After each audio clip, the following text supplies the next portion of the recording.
Spread your legs. Clear. Let's go.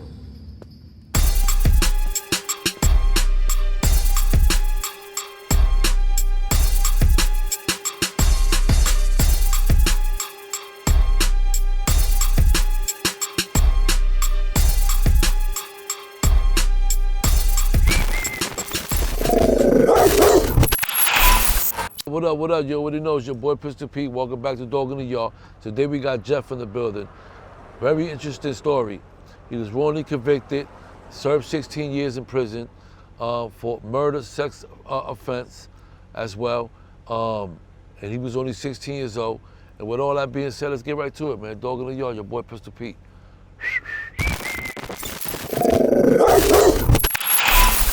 Hey, what's going on, man? It's your boy Pistol Pete. Welcome back to Dog in the Yard. Today we got Jeff in the building. Welcome, Jeff, to Dog in the Yard. How you been, man? I'm good, Pete. How are you? Everything is great, man. How you been doing? I'm good, man. Busy? Very busy, yes. I Very busy. believe. I figure that. So a little bit about yourself, Jeff. Where you from? Where you was raised? A little background as far as just family, siblings, and all that. Yeah, so I grew up actually in Peekskill, which is here in Westchester County. Currently live in the Throgs Neck section of the Bronx. I would describe Peekskill as like a middle-class, ethnically diverse place. I have a brother who's 3.5 years younger than him, so growing up it was me, him, my mother, and my grandmother. Okay. And you was a good kid. I was a good kid, never in trouble with the law, never arrested. I mean, I kind of lived a double life as a kid. I mean, I didn't really think of it that way at the time, but in retrospect, it's clear that that's what it was. There was my life in school, and there was my life out of school. So in school, I was like quiet and to myself, and I was always on kind of like the fringes of the society within the school. But there was my life after school. I mean, I grew up in Crossroads Apartments. It was an apartment complex, and there were a lot of kids there and in the immediate area. And I was like one of the main kids. So pretty much whatever I would suggest would be what we would do. If we're gonna go play basketball, we're gonna swim, we're gonna play Monopoly, video games, whatever it was. Whatever it was, right. But that was a different set of kids. They were a little bit younger and they were familiar with me, and so I was really comfortable with them. Right. But that was not my position in school, where everyone was a little bit older than me and I was not familiar with them. And so I was just kind of like the quiet, shy kid there. Okay. Did that have any effect as far as you growing up, or? Yeah, it did. I mean, I couldn't wait to get out of school. I couldn't wait to get out of school, honestly, each day. So I would say I had that. Because you were dealing with that pressure. That's right. Of just dealing with yourself, especially when you're young, you just start to learn a lot about yourself, so I could just imagine, Right, of course. So, to my understanding, so other than that, you was a great kid. Yes, I was. And at one point, you got wrongly convicted for a crime. Yes, I got arrested for a murder and rape, which I didn't commit. Year was 1990. The victim was a classmate. Barely knew her. She was in two of my classes as a freshman, one as a sophomore. I knew her name, she knew mine. That was really the extent of it. So I got on the police radar because the police interviewed a lot of people from the high school, and some of them told the police they might want to talk to me because, as I mentioned, I was kind of quiet and to myself in school. Yeah, so they would. So obviously you attract the profile. Oh, he's quiet. He's the weirdo. Right, exactly. So that got me on their radar. Sucks. Yeah, for sure. And secondly, I was a sensitive teenager. This was my first brush with death, and so I had emotional reaction to it. And the cops thought that, given that I barely knew the victim, that my having a reaction to it was some sort of sign of like guilt that I felt. Yeah, of course. So that's how I got on the police radar, those two things. And the third thing was that Peekskill police, being relatively inexperienced in homicide investigations, they got a psychological profile from the NYPD, which claimed to have the characteristics of the perpetrator. Well, a loner, likely somebody in school, someone that knew her. Well, gee, that kind of narrows it down quite a bit, right? So it's just that. Not at all. Not at all, of course. Right. So that's how I got on the cop radar. So I had about 6 weeks of interaction with the police in which half the time they would talk to me like I was a suspect. And when they would push too hard, I'd become frightened. I'd want to get away from them. They would switch it up. And Jeff, as this junior detective helper theme was developed. So they would say things like, well, the kids won't talk freely around us. They will around you. Let us know if you hear anything. Stop in from time to time. They would ask me opinion questions and congratulate me that my opinion was correct. So before I was a teenager, I dreamed about being a cop when I grew up. So this verbiage, this scenario was how they pulled the wool over my eyes. And then just my coming from a single parent household, that intersected with the good cop, bad cop technique where they pretend to be my friend. I began to look up to this cop who, like a father figure, but he's not. He's just part of this whole game. This whole game thing you got going Right. on. So they did that for 6 weeks. And then, and I never understood what the real nature of the interaction was. Like, I never understood, look, I'm a suspect. They're trying to arrest me for something I didn't do. I didn't think. They got me thinking I'm helping them. So eventually they got me to agree to take a lie detector test. They said, look, we got some new information in the file. We want to share that with you. That's going to allow you to be more helpful to us. But first, you got to take and pass the polygraph. So the next day, instead of going to high school, I went to the police station for the test. My mother and grandmother thought I was in school, so they didn't call around looking for me. And you went on your own? I went on my own, yes. And you was what? 16 years old. What? Yeah, I was 16 years old. And instead of giving me the test at the police station, they drove me out of county. They took me from Peekskill here in Westchester. They drove me to the town of Brewster, which was in Putnam County. So that meant I couldn't leave anymore on my own. I had no idea where I was. I had no independent way of escape. So there were 3 cops that came with me from Peekskill. And of course, they put me in the car by myself with the good cop. So they continued their games. And they drove me there to Brewster. And then the polygraphist was a Putnam County Sheriff's investigator, Daniel Stevens. And he was dressed like a civilian. He never identified himself as law enforcement, never read me my rights. I never had any idea that he was a cop. So there's no attorney present. I didn't get anything to eat. They gave me this 4-page brochure which explained how the polygraph works. But it has a lot of big words in it that I don't understand. But I'm there to help the police, so what does it matter? Let's just get on with it. Yeah, let's just do it. Right. And then he put me in a small room and gave me countless cups of coffee to get me nervous, because I wasn't no coffee drinker at 16. And then he wired me up to the polygraph, and he started his 3rd-degree tactics. So he raised his voice at me. He invaded my personal space. He kept asking me the same questions over and over again. And he kept. And this is what they do. This is what they do. And they kept that 3rd degree up for 6.5 to 7 hours. And at the end, he said, look, what do you mean you didn't do it? You just told us through the test that you did. We just want you to verbally confirm it. And that's when the cop pretending to be my friend came in the room and said, look, they're going to harm you. I've been holding them off. I can't do that no more. You got to help yourself. Look, just tell them what they want to hear. You can go home afterwards. You're not going to be arrested. So being young, naive, frightened, 16 years old, I wasn't thinking about the long term. I was just thinking about my safety in the moment. Yeah, of course, you're still a kid. I'm still a kid, and the fact that I don't know where I am and no one else does either is looming in my mind. Yeah. I was overwhelmed emotionally and psychologically. So I took the out which he offered, and I made up a story based on the information they gave me that day. And in 6 weeks, by the time it was said and done, I collapsed on the floor in a fetal position, crying uncontrollably, and obviously I was arrested. I was charged with the murder and rape. That is so crazy, man. You know, and I'm gonna tell you something. I could relate in a lot of ways because I went to prison for something I didn't do either. They said I shot a guy, and I didn't know what the hell. I just had a newborn kid, and I was going to the store. They picked me up, and you already know I didn't have no lack of education, no money, no nothing. Jail time. Right. So I know. And so what happened after that? So they did a DNA test that showed that semen found in and around the victim didn't match me, right? And that's supposed to be the end of the case right there. Yeah. You know that. But instead, the prosecutor got the medical examiner to commit fraud. When the DNA didn't match me, which was 6 months after the autopsy, he suddenly said, try to follow this is tricky.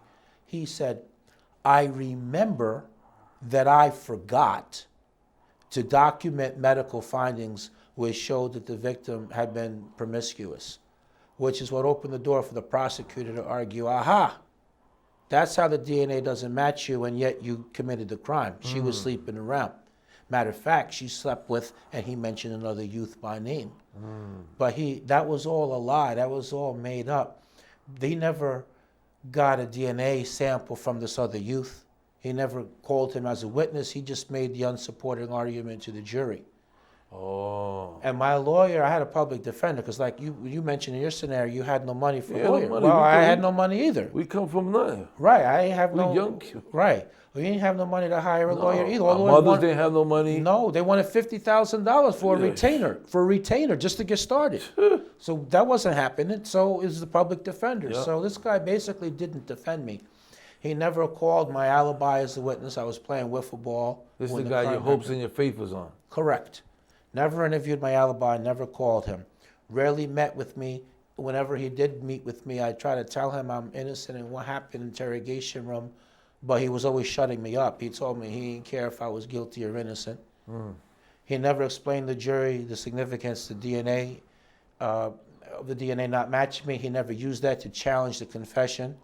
My lawyer never cross-examined this medical examiner. He stood up in open court and said, you're going to be pleased to know that I don't have a single question for you. He never should have represented me because of a conflict of interest. This other youth that the prosecutor was falsely saying had slept with the victim was represented by another member of Westchester County Legal Aid, and specifically by the lawyer who was supposed to be supervising him on my case. So that conflict prevented us from asking him, yo, will you give a sample? Listen, come to court. We want you to testify. You had no relationship with this girl, because they're using your name to try to mute the DNA evidence. Right. But he didn't do any of that. And so in terms of the confession, sometimes he argued to the jury the confession never happened at all. Other times he said it happened, but it was coerced. And at other times he said it was a false confession. So basically he was, by just like taking an approach of throwing mud against the wall, he had to have been there with no credibility. So my interrogation, it was not videotaped, it was no audio taped, there was no signed confession. It's just the cop's word for it. So when they came to court, they left the threat and false promise out of their story. I wanted to testify to add those facts to the record so it could be considered. But he wouldn't let me do it. No, he wouldn't let me do it. He wouldn't let me do it. Then the judge let this polygraphist repeatedly tell the jury that I failed the polygraph when I denied committing the crime, which you would realize that that's prejudicial. And lastly, the victim's, the bra, along with other clothes, had been entered into evidence by the prosecutor, and the jury asked to see the bra. And that was important because that intersected with one of the false statements they coerced out of me, in which I said, look, I ripped her bra off. Right. So the jury asked to see the bra. And that's when the judge said, well, the bra and the other clothes was left in the courtroom over the weekend, and the janitors thought it was garbage, so it's been thrown out, and it's not available anymore. What the? Yeah. That's crazy. It is. And lastly, on the third day of the jury deliberations, they said That right there should have been a hung jury. Right. My lawyer asked for a mistrial, Yeah, and mistrial, he wouldn't do it.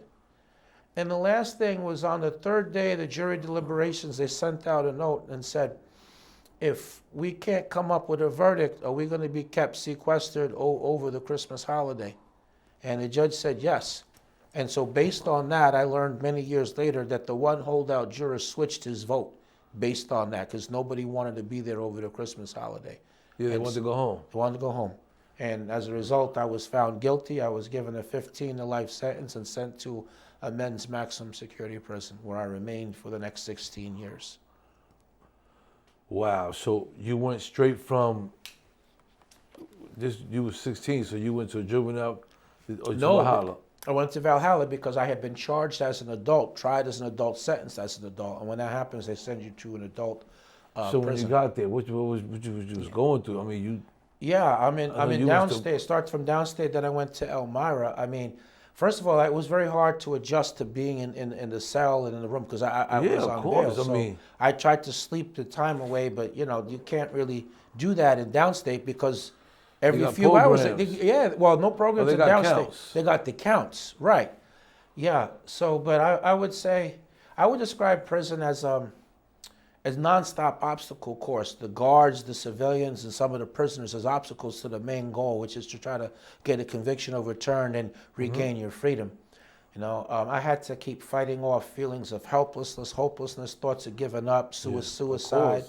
I wasn't no fighter. I was 17 years old. I'm a white kid from the suburbs on a sex offense. So you know what time that is, right? Yeah, everybody looking at you like you really a fucking weirdo and all kind of shit. Right, and over the years, Nobody wants you around them and all kind of shit. over the years, I got my ass beat plenty of times. When I became in fucking my mid-20s, would win here and there, not that often. But before that, I mean, come on, what am I going to do against a grown man? You know? Everybody is like, oh, this is the guy, the sex offender here. Yeah, exactly. The food was terrible, as you know. I mean, it was sometimes burned, sometimes not fully cooked. Where you did your time at? Most of it I did in Elmira, the junior gladiator school. Okay. So I did 13 and a half years there, but but that was split up. Like I went from Elmira I went to Eastern for 3 weeks. Then I got sent back to Elmira for another 10 months. Then they sent me to Shawangunk, which is in Dutchess County. I was there for a year and a half, so I almost got killed there. I got hit multiple times on my temples and the side of my head with a 10-pound weight plate. What happened? Yeah, they thought I was a sex offender, and So when you got there, they just out of yeah, nowhere. it was a small prison, as you know. Small prisons, Yeah. people are in each other's business All day. and because there's not very much happening there.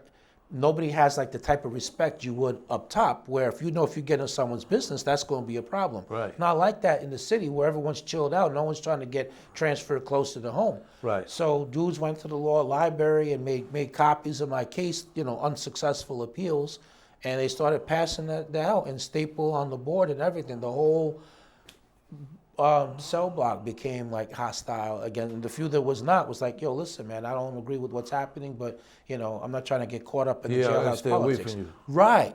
So it was very dangerous. So it was really there. fucking tough for you. That was very, very tough for me. Was it real tough, lonely? It was It was very lonely, man. I got sent back to Elmira for a decade, and then my last, because I was there. So let me talk about the lonely part of it. So I mean, the only person that came to save me really was my mother. But in the last 5-6 years, I saw her once every 6 months. I had a couple sets of aunts and uncles. They would visit and disappear for 3 years, and come and visit, disappear for 3 years. My brother came 3 times in 16 years, not at all in the last decade. And my grandmother passed away while I was there. So for most intents and purposes, I mostly did the time by myself. Yeah, so, by yourself. So it was very. And by yourself. And by myself. Yeah, because nobody was really messing with you. Right, exactly. Nobody's been dealing with you. Right. Especially being labeled for that. Everybody's like, oh, whoa. Right. You can't hang out with us. Right, exactly. got Yo, you. let me see your papers. Let me see your papers. Sucks. You Let me see your all the paperwork, of course. All of that. So, man. so it was difficult, man. The time became double harder for you. Time was double harder for imagine. me. Yes, it did. It did. At the same time, and I want to mention, that in the last 5 years, the prison administration did everything they could to try to force me to take the sex offender training program. They said the board wants to see you take a program that addresses your crime. So when you go to the parole board, it's like you working on your sex offender shit. Right, exactly. And you refused to take that because you was innocent. Right, and because the program has a guilt admission requirement. You have to say that you're guilty to the instructor, to the other prisoners. They want. Well, you got to admit your. You got to admit your guilt. crime, and they want a complete hell description. no. They want a complete from A to B, complete blow by blow of what's going on, and they want it not just verbal. They want it all on paper. So I refused to do that. So in response to that, That's like a whole guilt statement again. Exactly. So in response, here's how they try to force. So first of all, they refused to transfer me closer to home, right? They took me off the honor block waiting list. They're supposed to drop my security because I wasn't no threat to escape, and my time was getting closer. They wouldn't transfer me to a medium. They were just making it hard for you. Yeah, they wouldn't allow me to participate in the family reunion program like with my mother. They refused. So they did everything they could to try to force me to take it. They just used that offense against you the whole time. Yes. You know, and it sucks when you innocent. Right. To live and be, you know, pointed fingers and everybody picking on you because, shit, you blessed to be here and be able to. You're right. I'm blessed. A miracle I survived. Yeah, like I mean, from a physical point of view, like or from a mental point of view. I mean, thank because, God I don't have a. I mean, I'm surprised you wasn't getting mental health problems. You wasn't getting mental health.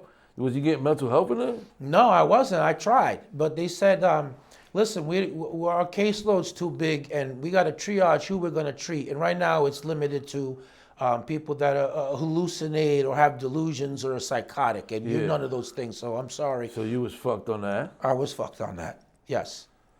So it was just an overall a rough. Yeah. Rough. What you did, 16 years? I did, because I went to the parole board, and because I maintained my innocence instead of expressing remorse and taking responsibility. They gave you a year. They gave me 2 years. But I only did one more. Along the way, while all this craziness is happening, I'm appealing. I ultimately lost 7 appeals. Oh. And I got turned down for. So while you was in there, you started studying law. Yes, I did. So I going to law library. Let's talk about that. Let's talk what you started doing with your time. Yeah. So first of all, I was determined to make use of my time. So I didn't waste time being like a porter or, you know, go work in powerhouse to work out. So I did GED. I got associates. I completed a year towards the bachelor's before they cut the funding. I did typing, general business, computer repair, paint and plumbing. I worked as a teacher's aide, helping other prisoners get prepared for GED and adult basic education. So that was what I did programmatic-wise. Then from 1998 to 2006, I read like 3 or 4 nonfiction books a week. I used to go to the law library and learn the law because I didn't trust the lawyers to defend me anymore. And I used to collect articles about people who were exonerated and use that as motivation to keep going. So, and then I wrote a ton of letters. Hopes. That's how you keep your hopes, and that's how you do it. You keep fighting and fighting. Right. So that's what you kept doing. So you kept going to the law library and working on your case. Yeah. And then what happened? Yeah, so what happened is, all right, so I lost 7 appeals. I got turned down for parole. And then one of the letters that I wrote, because my appeals was over after 11 years, so I wrote letters for 4 years looking for someone to take my case for free, because the only way back into court. Right. The appeals are over, we find some newly discovered evidence. Right. So I had no money to hire a lawyer investigator. So I got to find someone to do it for free. That means I got to write letters. Yeah. Okay, so I wrote letters for 4 years, rarely getting responses other than the occasional no. What eventually happened is one of my letters that I wrote to a book author in care of the publishing company was sent by the publishing company to an investigator. And when she saw the DNA didn't match me, she was convinced of my innocence. And so she connected me to the Innocence Project. She suggested I write them. She lobbied them. She got other people to lobby them. Then I got lucky that one of the intake workers represented my case twice to the lawyers, getting them to agree to take it on the 3rd go-round. So getting their representation by the Innocence Project was the first key. Second key is the former Westchester DA, Janine Pirro, who had fought my appeals and blocked further testing. She left office and her successor was willing to let me get the testing. And the third thing is we got lucky that when we put the DNA evidence into the DNA data bank, which didn't exist before, they created it in 97, 98, they took the DNA, put in that data bank, and it matched the actual perpetrator. So his DNA was there because he killed the second victim 3.5 years later after killing the victim in my case. Wow. So that was it right there. That was it right there. And confronted with that evidence, he admitted he was the person who committed the crime. So my conviction was overturned September 20th, 2006, Went back to court November 2nd, 2006. All charges were dismissed on actual innocence grounds, and he was subsequently arrested and convicted and pled guilty for the crime. That was 16 years ago. So I've been home now 16 years. It's like I served 16 years. Wow. And what you been doing? What's going on? Let's Yeah. talk about all the great things you turn around and you know you got going for yourself. Thank you. Yeah. So, let me say this. My first 5 years of freedom was extremely difficult. I want to touch that, and That's then I'll right. go to the No, great let's things. go. Right. Okay. So I had to deal with the psychological after effects, PTSD and related symptoms, feeling like I feel like I had been frozen in time. So I was released when I was 32, but I felt like I was 17. Gotcha. Then there was a feeling of processing things at a slower speed. I used to get scared if I would see like a cop, Right. And then the world was different. The GPS, cell phones, internet hadn't been created. The culture was different. When I Right. went to cities and towns, those looked different. So cumulatively, it felt like I was in a parallel world where I didn't belong. It was awkward when I'd meet up with my extended family because they never came to see me, and the few that did was few and far between. So that was awkward. It was awkward, yeah. There was the stigma. You were in prison for 16 years, yes, wrongfully, yes, but you were there for 16 years. So is it safe to be alone someplace with you? So definitely that was an obstacle when it comes to personal relationships. Yeah. I was always passed over for gainful employment. I got a job as a weekly columnist. I was making money speaking, but speaking's not a consistent form of income. Right. And the columnist job, it was a weekly paper, so they only wanted one article a week. So I struggled. I lacked stability of housing.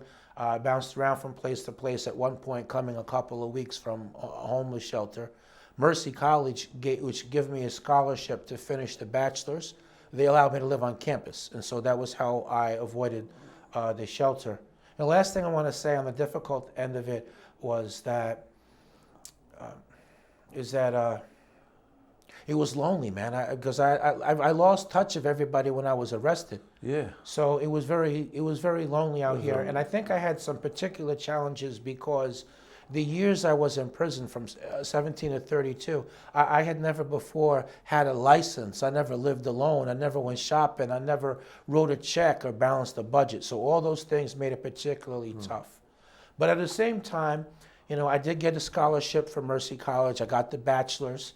I became an advocate, speaking, writing, regularly meeting with the elected officials. Shit, so you Thank you. And I figured out how to keep the media coverage going instead of the initial 5 minutes of fame and that's it. I figured out how to keep it going. So I was trading privacy in exchange for raising awareness about issues. So that was 5 years. I got a master's degree from John Jay College. My thesis was on wrongful conviction, causes, and reform. I figured the extra credential will make me more effective advocate. Good shit. Then after 5 years, I got some financial compensation. I used some of it to start my nonprofit, Jeffrey Deskovic Foundation for Justice. Same mission as me as an individual, but from a nonprofit perspective and working to free people. So I could not try to free people as an individual, but through the nonprofit, I was able to hire people and we work on. So far we've got like 13 people home from from 2011 to now, and that's big, man. we passed 3 laws and then another 6 with a coalition group. It could happen to you, and at some point I got tired of sitting in the front row of the courtroom. I wanted to sit at the defense table. I wanted to represent some of the clients, make some of the arguments. I went to law school. I'm an attorney now. I know. I'd had my first success as a lawyer back in December. I was co-counsel. We freed Andre Brown, who had been in for 23 years. Wow, Jeff. This story is amazing. We love, it's amazing because you know why? Because you're innocent. You believe, you went through hell because I know you went through hell. Yes.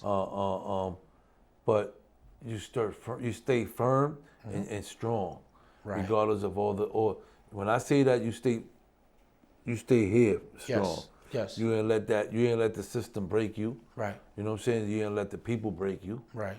Because the system is the system. Right. and the people in the system is different. Right, of course. Right? So, Yes. and regardless of how many bumps you got in your head, Right. how many fights, Right. you know, hit dumbbells in your head and all kind of shit, you was able to survive. Right. And to be out here and taking it to where you at, oh man, it's the biggest blessing in the world, bro. Like it's for you to be here. It's like, you know, it's a blessing, man. Like I see, you know, you went through hell and you're a lawyer now. Like shit, you know what I mean? Like you put that work in. You know what I'm saying? And what you're doing for your peoples is even a bigger blessing, because you know what God blesses his strongest warriors the most is because we have good hearts. Yeah. You feel me? Yes. You could have been angry. Right. You could have been upset at the system. You could have still been upset at the people that cracked your head and made you go through shit and made you feel a certain way because of what you was charged with. Right. You know what I'm saying? You could have held all that and just come home, whatever, get your money and disappear and live your life and hey, hasta la vista with everybody. Right. But you didn't. You proceeded, you grew. You know what I'm Right. saying? You grew, you're a lawyer, you're an attorney, and you helping people out. You still helping out your peoples. Yeah, And that's the biggest blessing you could give anybody, man. You know what I'm saying? Like, we love to have people like yourself here, you know, at Dog in the Yard, because us as inmates, as prisoners, you never had a voice. Right. You know, you went through that whole ordeal, 16 years, you ain't have a fucking voice. Anything you say, they ain't give a fuck. Exactly. You know what I'm saying? Until now. Now you got a voice. Right. You know what I'm saying? Now. And on that note, I want to share, you know, while we're doing stuff to try to free people and change laws to prevent that in the first place, you know, I haven't forgotten a lot of the non-innocent stuff. So there's a documentary short about me. It's available on Amazon Prime. It's called Conviction. And I use some of my platform to shed some light on some non-innocent things that I was personally affected by, but that I also witnessed other people. I talked about things, you know, like how there's no real effort to prevent the prisoner-on-prisoner violence, how there's no effort, the verbal abuse from the guards to the prisoners. I talked about solitary confinement. I talked about the terrible medical care. I talked about how the bureaucratic, uncaring way compassionate release is even processed so that by the time somebody gets a decision that they could go home early in order to die with some dignity with their friends and family and loved ones in a normal environment, by the time that's processed, people died already, or they got 1 day left, or 2 days. I talked about that. I talked about over sentencing. You know, when I was in prison, I saw people that were doing 15, 20, 30 years for drugs. Okay, not drug users. They were sellers, no question about that. But they had more time than dudes was there for killing people and committing acts of violence. So the over sentencing, and I talk about parole reform. I can't tell you how many people I saw go to board that was model inmates, that was living in honor block, bachelor's degrees, completing vocational trades, and yet denied over and over again. So I discussed all of those things in that, and you know even the ban the box, you know, the troubling trend, some educational institutions wanting to know about an applicant's criminal record to factor that into whether or not someone's going to be allowed to pursue college or not. I mean, obviously, if you apply to college, that means you have intention of trying to live a crime-free life and better yourself. Yeah. So why should someone's record be something that the college uses and determines and not against you? So I shed light. I kind of raised against all of that, but in a diplomatic way, and you know, and I've continued that in terms of not just in that documentary, but in meeting with elected officials. Like I've spoken on parole reform, you know, fair and timely parole, where the board should have to cite something other than just say nature of the crime. That's why we're holding him. No, cite another factor. Let us know that there's some other analysis rather than you just rubber stamp denying things.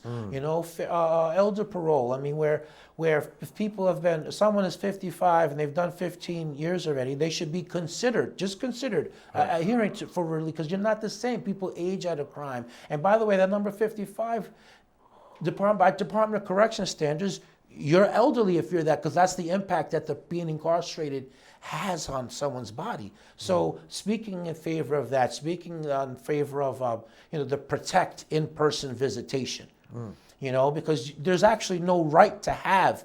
It's not codified in law that anybody has, the prisoner has a right to an in-person visit. That's at Department of Corrections' pleasure. They decided to do that. But with the advent of COVID and video visits and the virtual visits, we don't need them getting an idea that let's just keep it that way. Better security. So to protect that, I've spoken at press conferences in favor of that. So all those things that really that have little to nothing to do with guilt, innocence, but everything to do with humane treatment. Something with no voice. Something with no voice is the tie-in of what you mentioned. I got you. Yes. That's what you're doing. Yes. Yeah, I mean, we love it. I've been going to Rikers Island, Jeff, and I've been going there, and I just started going past month. Shout out to my partner, Giant, bartender. He brought me there, and I've been talking to the brothers in there, to the kids, and because they lost. Yeah. And it's so crazy. They got guys in there 60 months. Who's your lawyer? I don't know. You got a guy that really touched me the other day. He's like, how are you? It reminds me a little bit about, real timid, real nice kid. I'm like, what's up, buddy? What's going on? How you doing? He said, hey, Pete. I said, I'm a graffiti artist. You know what I'm saying? The cops stopped me. They wanted to stop me, 2 marked cars, and I ran. Yes, I had a gun in the car, and I was dipping, but the whole time on the camcorder they got now, the cop is saying, I'm gonna kill him. I'm gonna kill this nigga, I'm gonna kill him. Wow. Right before the whole, so I'm like, he's telling me the story, I'm like, wow. So I mean, who's your lawyer? Oh no, they want to give me a youth offender, they want to give me 5 years for this, and they shot him 27 times. So, I'm like, well, I gotta find you. We gotta find your lawyer. I mean, are you working with what's going on in your case? And the kid is like, yeah, I don't know much right now, but they want to give me 5 years for the gun and give me for and you for your friend. They shot me 27 times. They want me to just take something and I'm like, so, but he has more issues. I came back the following week, asked him, whatever. I mean, obviously he's not as innocent as as I first thought. Right. You know what I mean? Because when I came back, he said, oh, I got more charges. I got 2 more bodies and this, that. And I'm like, God. Wow. I would love to, I want to help you, but I'm continue helping you. But you got to get a hold of your life. You know what I mean? Like, what you going to do? You know what I'm saying? You're going and it makes me, and it's a great feeling to go back, after 30 years and go back to Rikers Island, and give back. Right. You know what I'm saying? Any kind of way. Like I'm like, listen, we go a month without cutting, no cutting, no fighting. I'm gonna bring pizza. We're gonna watch a movie because things changed since we was in prison. Like now they got PlayStations, they got the tablets, right? You know that. I know they have tablets. Yeah, so they got all this shit going on. So so I'm that's okay. You know what I mean? Because it keeps their mind busy, whatever. But we don't want you to be too busy where you're going to be busy doing that for the rest of your life. Right. Because, you lose focus on what you... You still got to do self-improvement. You still got to work on your case. Yeah. Like, what are you doing? Sit around playing around the game all day? Right, Like, exactly. no, buddy, you got to come back and tell me who your lawyer is, at least next time. Right. To get a grip of what's going on in your life. And, very important to be proactive. But a big problem with the public defender system also is... the public defenders, they have too large of a caseload, 80 to 100 clients per public defender. Wow. Uneven playing field in terms of manpower and finances between the public defender's office versus the district attorney's office. So we need those, we need to iron out those inequities in the system. Absolutely. So where you practice law, Jeff? Yeah, so throughout New York State, I have my office in the Bronx on throughout next section. So my practice is just limited to wrongful conviction cases. So, okay. So that's all post-conviction, and then once we get anyone exonerated, I help them get compensated. So that gets into civil rights. So just those areas right there. Good. But there's plenty of work there. But again, going back to the voice for the voiceless thing, there was a scenario. So I'll be short, right? No, go ahead. All right. Take your time. So man. no, but I remember I got somebody home on parole though. Here was a situation, right? So the Brooklyn DA's office, they had a blanket policy of always sending letters to the parole board opposing release. So people would cop out. It's like a regular thing. Right. They would. You might cop out to like 3 to 6. That means you expecting to do the 3 years and go home unless you get in trouble, right? Yeah. So on one hand, they give you that deal, and then once you go to the parole board, they're sending a letter to the parole board opposing your release. So it's like you're not really fully getting what you bargained for. So that was the injustice in it, right? So this guy. About a couple of months before he went to the parole board, he got he became aware that same form letter, opposition letter to the board. Yeah, his counselor said, "Yo, I don't know if you know you got this on your jacket, but the DA has opposed your parole." So that happened, and then a month later, the Brooklyn DA Gonzalez, he changed his office's policy. He said, "Look, we're not doing that anymore. We're not opposing anybody's parole." Right, provided that you're not acting the fool while you're in there. But other than that, we're not going to oppose it. So he changed the policy, but nobody ever pulled that letter. No one ever pulled that letter from his file. So he became aware of that, and he knew another prisoner there that has a relationship with a friend of mine. So I became aware of his case that way, and so I had to do a lot of work, but I got the prosecutor to rescind the letter, write a different letter. I had to send it over. It was a lot of stuff, but the bottom line is they took the letter out, but they didn't take it out until he went to the board. They were hostile with him the whole time. Yeah, of course. Right. And they claimed that they didn't get the new letter and that the letter was rescinded. They claimed they didn't get that. So I was in touch with the counsel for the parole board. I got the letter from the prosecutor. I had to send it over there, make sure they got it, and listen, before y'all make a decision, can you please take this into consideration? And when he got the letter back, he made it. Wow. He made it, yeah. But if I didn't jump through all those hoops and do all that, yeah, exactly. Because I mean, who goes through a parole board interview and is hostile from beginning to end? So are we trying to change the policy? Yeah, exactly. I mean, the DA changed the policy for his office, but the bigger policy changes. Yeah, for that particular case, but that was for that. But overall. I'm saying, overall, I think that anybody who's gotten an opposition letter from that office before he changed the policy, that should be removed. So they need to do that, and we need other advocates to step up and make sure that that's been done, and where it hasn't been, help people in that way. But I would also like to say that any other DA, there needs to be an inquiry, like if there's any other DA office that was doing that was just sending these blanket oppositions, it's like boilerplate. Right.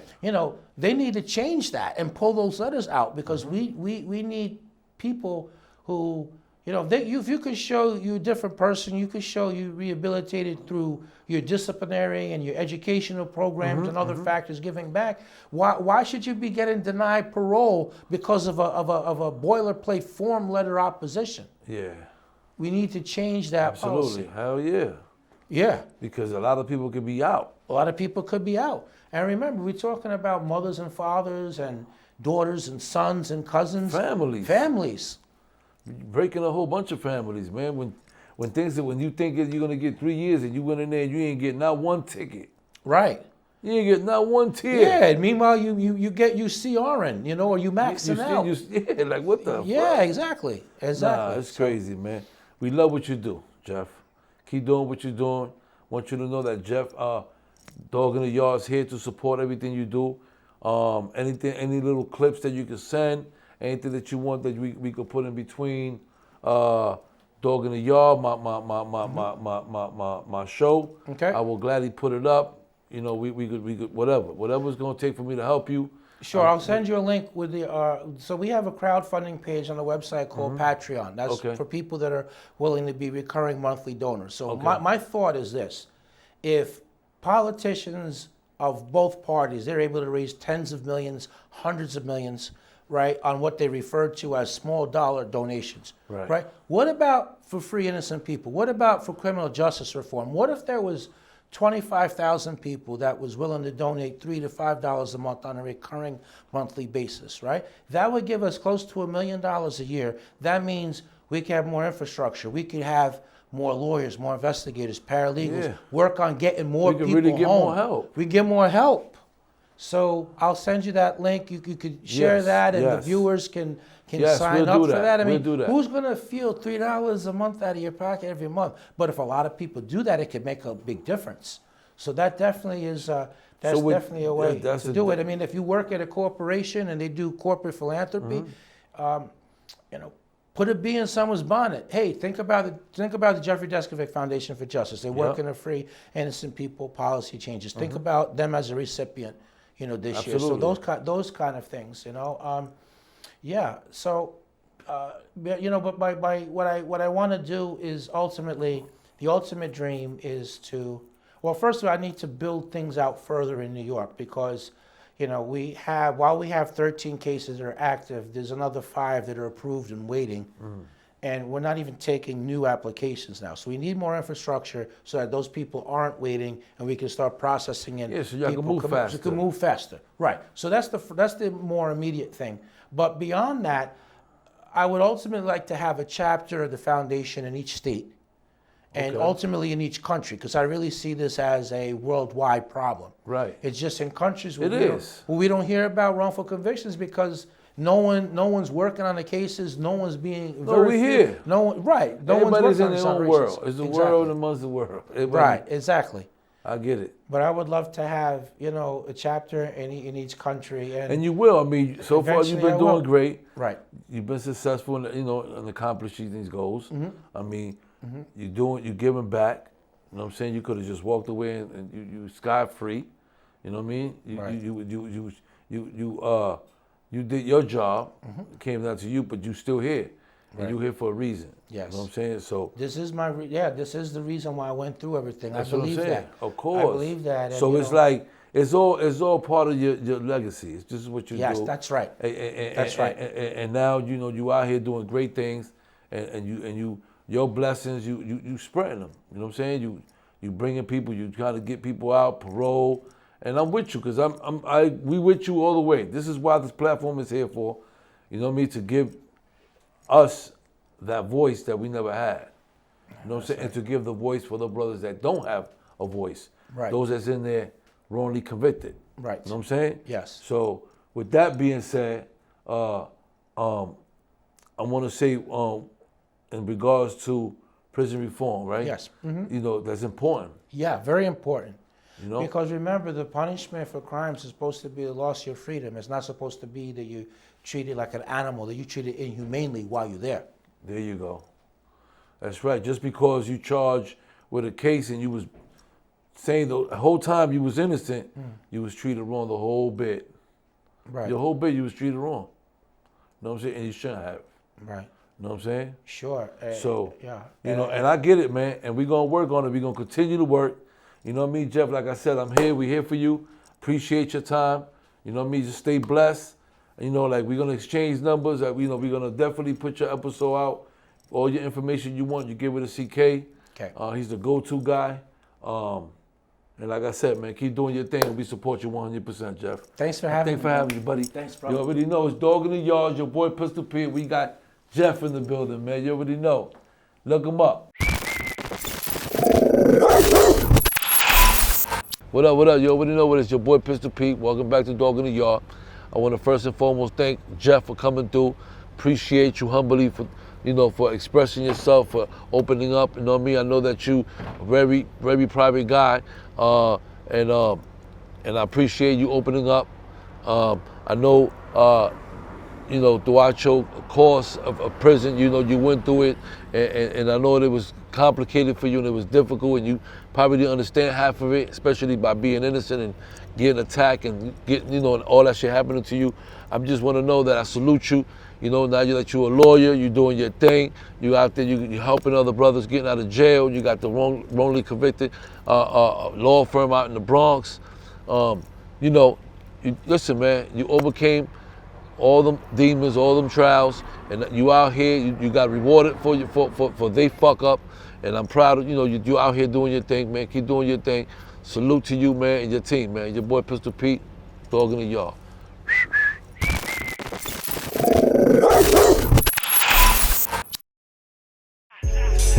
See a op and we slide, nigga. We the live in South Shot, nigga. We the live in South Shot, nigga. We the guys, nigga. You dumping or you dipping, nigga? Pick a side. What's your options? Big gorilla thong.